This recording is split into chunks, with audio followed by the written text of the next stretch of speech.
갑부터 공부를 해보도록 하겠습니다. 먼저 이제 갑목, 을목, 목에는 이제 천간에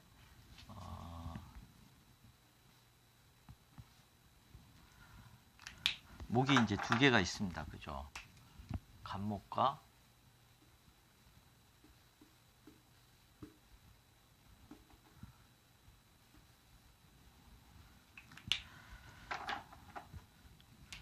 을목.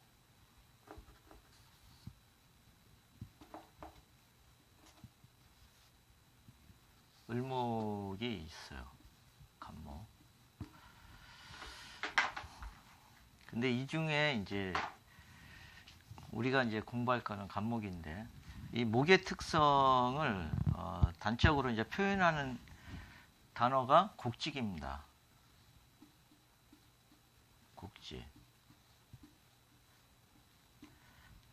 그러니까 목 운동 중에서는 똑바로 나가려는 지게 운동과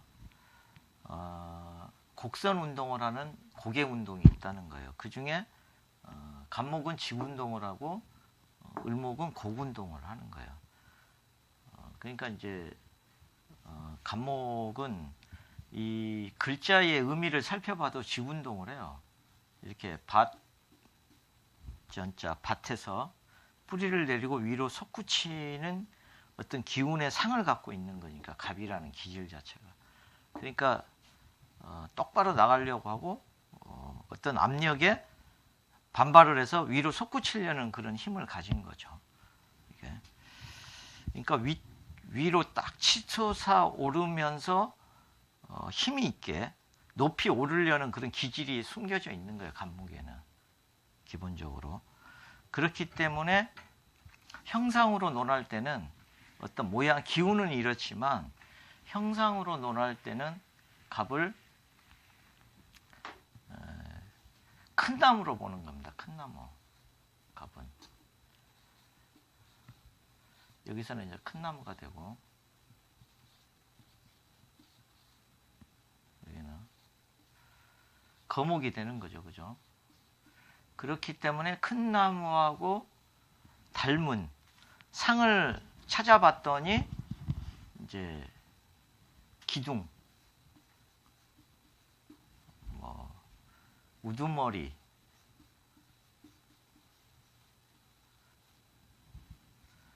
그 다음에 이제 이런 기질을 가지면 이제 또 집안에서는 이제 집안에서 어떤 장남과 같은 역할, 그러니까 장남이라는 건 아니에요. 장남과 같은 역할을 할 수 있다는 거지. 사물로 본다면 이제 큰 빌딩, 전봇대 이런 거를 의미합니다. 큰 교육. 큰 교육이니까 이제 대학 교육 이상. 목을 교육이라고 본다고 그랬죠. 또 성인을 상대로 하는 교육도 돼요. 이게 갑이라는 거는 십간의 처음이잖아요. 그러니까 시작, 출발의 의미도 좀 있습니다. 시작, 출발의 의미도 있고, 또 기문둔갑에서 둔갑이라는 게 갑을 감추다는 의미인데, 둔갑이 왜 그런 갑을 감추냐? 갑이 병법에서 갑이라는 거는 가장 귀한 존재예요. 그러니까 장기로 치면 왕에 해당되는 거죠. 그래서 왕이 사로잡히면 게임이 끝나잖아요. 싸움은. 그래서 그 존귀한 대상을 잘 감추면서 전쟁을 치러야 되기 때문에 갑을 감췄던 거예요. 그래서 갑이라는 의미가 이런 의미도 함축되어 있는 겁니다. 이게. 그렇기 때문에 이런 기질을 가졌기 때문에 갑은 큰 나무와 같은 기질이 있다 이거예요. 그러니까 뿌리를 깊이 내리고 우뚝 서 있는 상이니까 자존심도 강할 거고, 그 다음에 소신, 흔들리지 않는 소신도 있을 거고, 또 아주 굵은 그 나무의 속성이니까 부러지는 한이 있더라도 소신을 굽히지 않는 그런 강직, 강단함도 있을 거고. 물론 이제 그게 지나치면 이제 융통성이 부족한 사람으로 이제 평가를 받을 수는 있겠죠. 그죠? 여하튼 뭐 남한테 굽히기를 싫어해서 리더 역할 하는 거를 좀 좋아합니다. 되게. 그게 지나치면 이제 잘난 척 하는 걸로 비춰져서 대인관계가 나빠질 수도 있겠죠. 그죠? 여하튼 간목일주들은 기본적으로 막내라 하더라도 장남 역할을 하는 경우가 많이 있습니다. 그러면 이런 간목이 이런 큰 나무가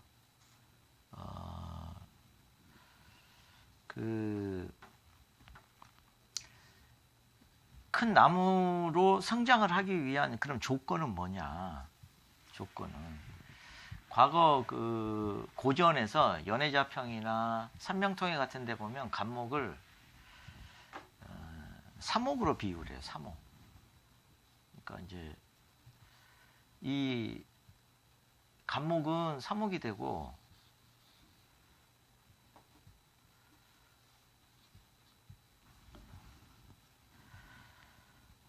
여기는 이제 사목이 되고 여기는 활목이 되는데 사목인 이유는 이제 그 갑이라는 거는 어떻게 할 때 용도가 있느냐, 다 자라서 더 이상 자랄 필요 없이 다 자라서 잘라서 기둥으로 쓸 때 용도가 있다는 거예요. 그러니까 간목이라는 거는 정말 그 나라에 크게 쓰일 수 있는 동량지제, 인재도 해당돼요. 인재. 그러니까 그래서 이제 사목의 의미로 이야기를 한 거예요. 다 자라 배워서 기둥으로 쓸 수 있을 기둥 역할을 하는 그런 나무로 봤던 거죠. 그래서 이제 죽은 나무로 비유를 한 거지 꼭 간목이 죽었다는 의미는 아니에요. 그래서 간목의 생육 조건을 보면 먼저 이제 큰 나무로 자라기 위해서는 넓은 땅에서 생존을 해야 됩니다. 넓은 땅. 넓은 땅에서 이제 생존을 해야 되고. 근데 넓은 땅 그러면 일단 무토를 의미합니다. 무토. 근데 넓은 땅이 아니라 그럼 좁은 땅만 있으면 어떡하냐. 좁은 땅은 이제 기토를 의미하는데 일단 땅이 좁은 데서 자라면 간목이 큰 나무로 성장을 못해요. 그러니까 여러 사람을 거느릴 리더로는 조금 성장이 어렵죠. 그렇기 때문에 자기가 장을 하기는 어렵기 때문에 조직 생활을 좀 많이 하죠. 조직 생활. 이게 작은 땅에 성장을 하게 되면 되게 그 다음에 이제 두 번째가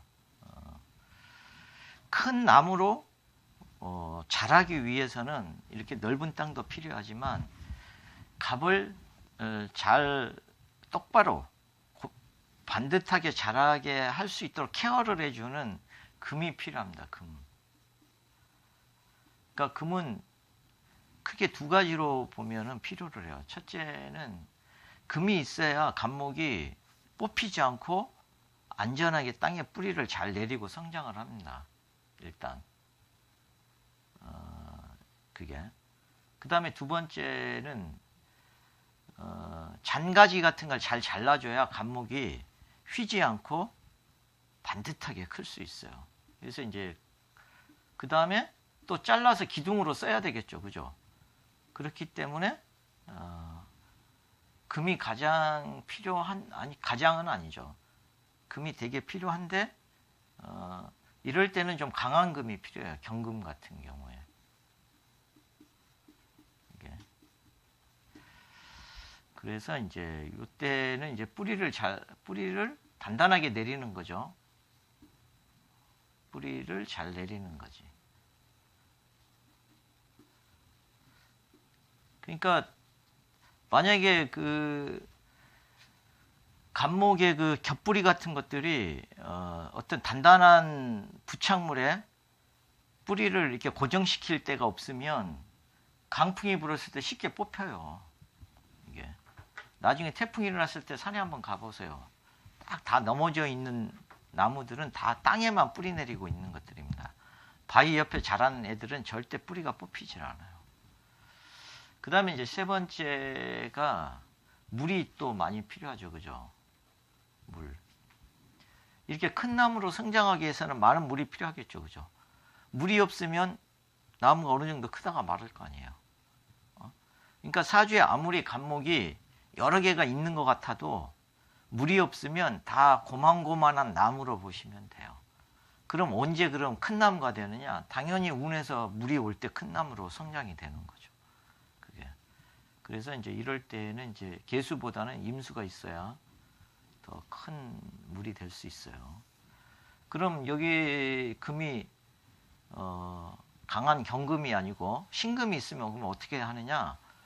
신금이 있으면 그만큼 제목으로 만드는데 한계가 있는 거죠. 자기가 큰 제목으로 역할을 그만큼 못하는 거죠. 나무 기둥으로 다듬어 주지 못하잖아요. 신금이. 디테일하게 이렇게 좀 다듬어 줄 수는 있어도. 그렇기 때문에 경금이 있을 때는 정말 말 그대로 큰 리더가 좀 될 수 있다면 신금은 조금 그레이드가 조금 떨어집니다. 이게. 그리고 이제 또 하나 중요한 거는 이제 햇볕이죠. 햇볕. 나무의 숙명이 그렇습니다. 이 햇볕하고 전쟁이에요. 햇볕과 전쟁. 햇빛은 목이 그 화를 생하는 게 아니라 화가 햇볕이 나무를 생하는 거죠. 그죠? 그래서 이 햇볕을 잘 받아야 정말 큰 나무로 이제 성장이 되는 건데, 그러니까 조건이 많죠. 그죠? 이런 조건이 다 충족되는 사람은 사실은 드뭅니다. 근데 이러한 조건이 결핍이 돼 있을 때 그거를 충족시켜주는 운이 올 때 이제 거목이 된다고 이제 보는 거죠. 그래서 이제 햇볕도 이렇게 병화와 정화가 있다 그러면 좀 더 광량이 더 풍부한 병화를 볼 때 훨씬 더 아름답게 꽃을 피울 수도 있고 또 큰 나무로 성장도 하게 보는 거죠. 그걸 목화통명이라고 그럽니다. 목화통명.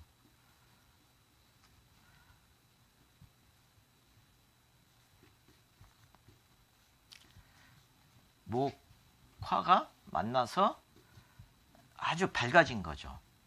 이게 갑과 병이 만나서. 그래서 갑병이 만나면 되게 이속성이 있습니다. 이속성이. 이런 거는 이제 잘 기억해 두셨다가 나중에 이제 병화할 때도 같이 이제 활용을 해볼 수 있습니다.